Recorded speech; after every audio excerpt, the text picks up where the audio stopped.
ካሌብ ለኤደን ስለ ዳኒ እውነቱን አፍረጥርጦ ነግሯት ነበር። ቲና ኤደንን ከፍ ዝቅ አድርጋ ተናገረቻት። ዳኒ አሁንም አባባ ብር ይሰጡኛል ሲል ተማጸናቸው። ካሌብ ለቲና አስጠልተሽኛል እዚህ ቤት እንዳላይሽ ሲል አበክሮ ነገራት። ሰላም ሰላም፣ ውድና የተከበራችሁ የዚህ ቻናል ቤተሰቦች እንደምን አላችሁ? ደህና ቆያችሁ? እንኳን ወደዚህ ቻናል በደህና መጣችሁ። ለቻናሉ አዲስ ከሆናችሁ ሰብስክራይብ በማድረግ ቤተሰብ መሆን እንዳትረሱ። ቪዲዮንም ላይክ በማድረግ ጀምሩ። ሀሳብ አስተያየታችሁን በኮሜንት አስቀምጡልን። ስለምታበረታቱን ከልብ እናመሰግናለን። በዚህ ቪዲዮ በዚህ ሰዓት የምናጋራችሁ እጅግ ልብ አንጠልጣይ በብዙ ግንዛቤ ሰጪ የሆነውን የትሁት ድራማን ነው። የግፈኛዋ ሚስትና የሰራተኛዋ ፍጥጫ ቀጥሎ በጣም ልብ አንጠልጣይ ወሳኝ የሆነ ፓርት ላይ ደርሷል። ካሌብ አባትየውን በተማጽኖ ጠየቀ። የቲናና የዳኒ መጨረሻ ምንድን ነው? ለምን ከዚህ ቤት አይወጡም ሲል አበክሮ ጠይቋቸው ነበር።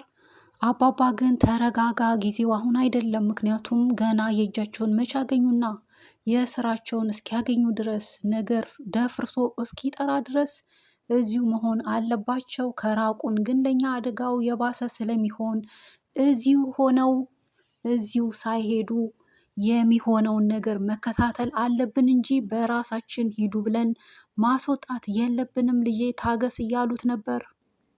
ካሌብ ግን ትዕግስቱ እያለቀ ነው። በዛ ላይ ደግሞ የሆነውን ነገር እያስታወሰ በጣምም እየተናደደ ትሁትንም እንዲሁ ማነው ቲናን እንግዲህ ማየት ሁሉ ጠልቷል።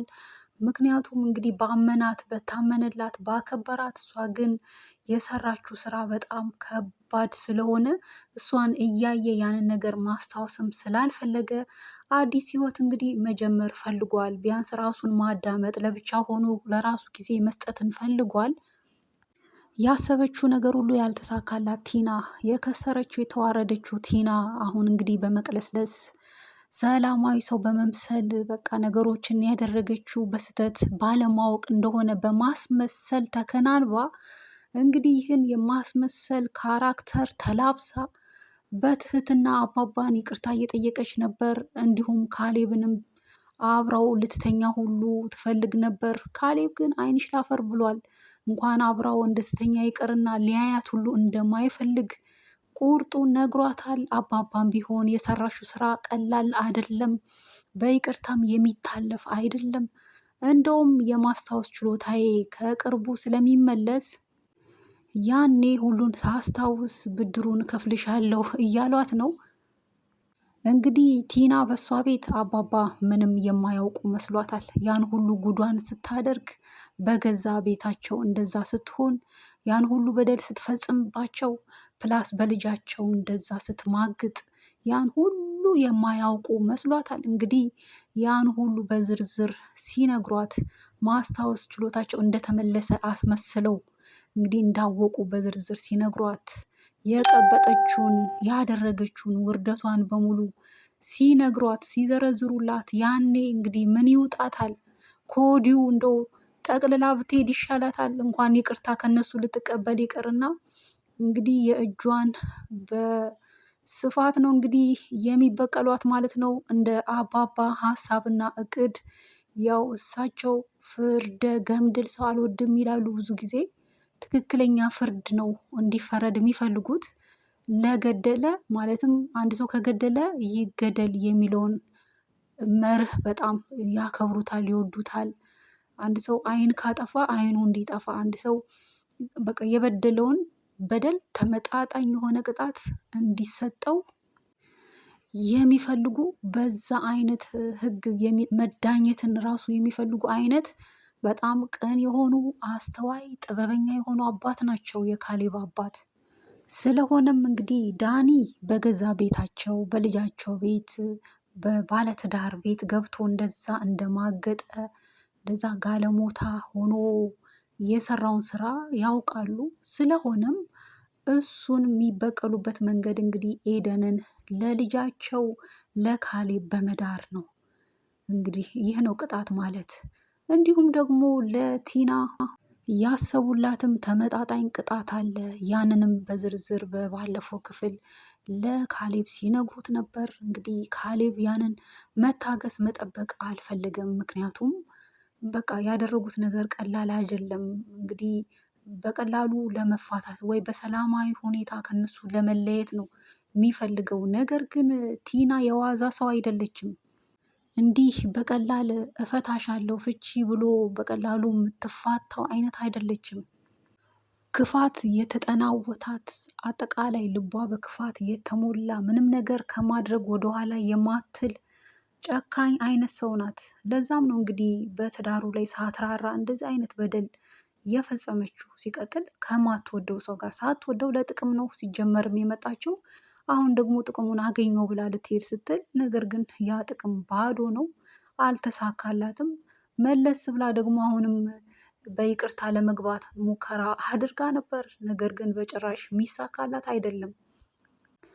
እናም ካሌብ ያው ኤደንን አቻክሎ ጠርቷት ነበር። እሷም እንግዲህ ፈጥና መታ ነበር። ምክንያቱም ምን ሊነግረኝ ነው ስትል የሆነ ነገር ልትሰማ እንደሆነ ፈጥና መታ ነበር። በሆነ ካፌ ተገናኝተው እነ ቲናና ዳኒ እህትና ወንድም እንዳይደሉ ምን ምን አይነት ስራ እየሰሩ እንዳለ አጠቃላይ ፍቅረኛው ዳኒ የቲና ፍቅረኛ እንደሆነ ያለ ሲነግራት በዝርዝር ሲነግራት ነበር።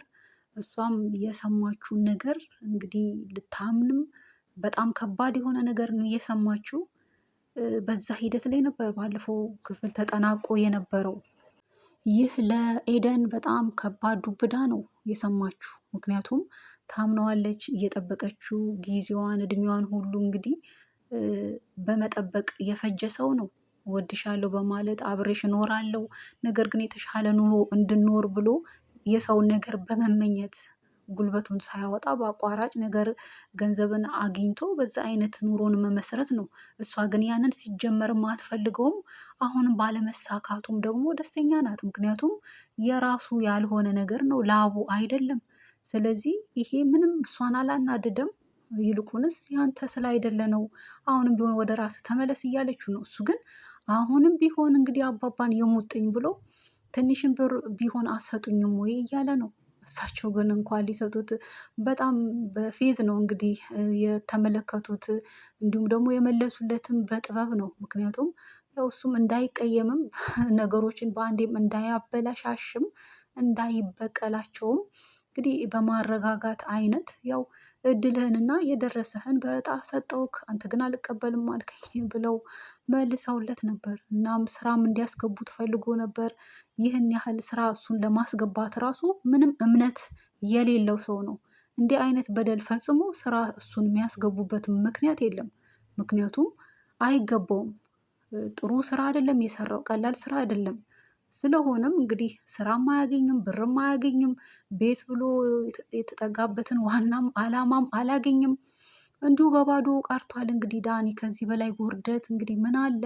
በቀጣይም እንግዲህ ሁለቱም ቲናም እሱም በስፋት ውርደታቸውን የሚከናነቡ ነው የሚሆነው። ኤደን ባለፈው ካሌብ አግኝቷት እንግዲህ ስለ ዳኒ አንዳንድ ነገር ሲነግሯት እንዲሁም ደግሞ ስራ ለምን አታስቀጥረውም እናንተ ጋር ቢሰራ ምናምን ብላ ስትል ማን ተያዥ ይሆናል ብሎ ሲላት ይህን ያህል እንዴት ነው ዳኒን ማታምነው? ሌባ ነው ወይ እያለችም ስትል ነበር። እሱ እንግዲህ ስራ ለማስቀጠር ዳኒን ያላመነበት ምክንያት ወይም ያልፈለገበት ምክንያት ወሳኝ የሆነ ምክንያት አለ እና የዛን ጊዜ ግን ኤደን እንዴት እንደዚህ ትላለ ብላ ያው ተሰምቷት ነበር። እንደ ፍቅረኛ ስለምትወደውም የእሱን ክፉ መስማትም ማየትም አትፈልግም። እንደገናም ደግሞ ካሌብ እንደዚህ ከመሬት ተነስቶ ሲነግራት ልትቀበለው ልታምነውም የማትችለው ነገር ነው። እንዴት ብላ እንዲህ ተነስታ ሄዳ ነበር። በሂደት ግን እያየች ያለችው ነገር የዳኒ ሁኔታ በየዕለቱ ያለው ነገር የምትሰማው እዛ ቤት ደግሞ ስትሄድ እንዳትሄድ እያለ የሚከለክላት ነገር ብዙ ነገሮችን እንድትጠረጥርና ለማወቅ ያላት ጉጉት ይበልጥ እንዲሰፋ የሚያደርግ ነገር ነው ራሱ ዳኒ እያደረገ ያለው። በገዛ እጁ አስተዋውቃት፣ አሁን ደግሞ እንዳትሄጂ ማለቱ። እንደገና ደግሞ ቲናም አግኝታት መንገድ ላይ ስትናገራት ነበር፣ በኃይል ስትቆጣት ነበር። በቤት መታ እንዲሁ ለምን መጣሽ ከባሌ ጋር ልትማግጪ እያለቻት ምንም በማታውቀው ሰላማዊ የሆነችውን ሴት እንግዲህ ጠብ እርግፍ እያደረገች ስትናገራት ነበር። እንግዲህ ኤደንም የተረጋጋች ሰው ስለሆነች የቲና ሁኔታ ገርሟት ምን ማለቷ ነው እንዴትስ እንዲህ ትለኛለች ብላ ብቻ ክፉ ቃልም ከአንደበቷ ሳታወጣ በሷ ሁኔታ ግን ተገርማ ነበር። እናም ደጋግማም አባባን እያገኘች እሳቸውንም ለመጠየቅ ለማወቅ ብዙ ነገር እየጣረች ነበር። እሳቸው ግን እኔ ምንም ነገር አልልሽም፣ በእናንተ መሀል አልገባም እያሉ ነበር። እንግዲህ በዚህ ክፍል የቃኘ ነው ይህንን ይመስላል። ቀጣዩን ክፍል ይዘን እንቀርባለን። እስከዛው ሰላም ሁኑልን። ይህንን ቪዲዮ ስላያችሁ ከልብ እናመሰግናለን።